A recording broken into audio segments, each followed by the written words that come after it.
अस्सलाम वालेकुम दोस्तों and welcome to Samaa TV Urdu. दोस्तों आज की वीडियो बहुत इंटरेस्टिंग है। इस वीडियो में हम बात करने वाले हैं इंडिया के हवाले से। इंडिया की एक बहुत ही शानदार वीडियो जो कि पूरी उम्मत मुस्लिमा के लिए फ़ख्र का बाइस बन चुकी है और पूरी दुनिया में तेज़ी से वायरल हो रही है। हम बात करने वाले हैं मुस्कान की।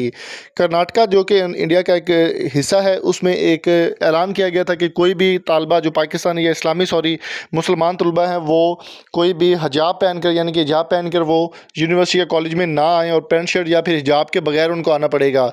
लेकिन हमारी ये उम्मत मुस्लिमा की शानदार और शेरनी बेटी ने एक ऐसा काम कर दिखाया जिसके बाद उम्मत मुस्लिमा जाग उठी है और हिंदुओं को अपनी इंतहा पसंदी की ठोकर खानी पड़ रही है। दोस्तों हम बात करने वाले हैं मुस्कान के हवाले से। मुस्कान जो कि एक इंडिया की एक स्टूडेंट है, इन्होंने अपने कॉलेज के अंदर हिजाब पहन कर आई और काफ़ी सारे जो इंतहा पसंद हिंदू थे उनको लड़कों ने उनको घेर लिया। लेकिन उन्होंने इन तमाम कुत्तों के बीच में एक नारा बुलंद किया, जो नारा था अल्लाह अकबर अल्लाह अकबर। वो अल्लाह अकबर करती हुई विर्द करती हुई आगे बढ़ती गई, लेकिन उन्होंने हिजाब को अपने नहीं छोड़ा और उनका कहना था कि वो इस्लाम को मद्देनज़र रखते हुए हिजाब पहन कर आएंगे और उनका कोई कुछ भी नहीं बिगाड़ सकता। तो दोस्तों आपकी इस बारे में क्या राय है? मुस्कान के हवाले से कोई अच्छा सा कमेंट बॉक्स में अपनी कीमती राय से हमें ज़रूर आगाह कीजिए। अगर आपको वीडियो अच्छी लगी हो तो चैनल को सब्सक्राइब करके बेल आइकन को ज़रूर प्रेस कर दें।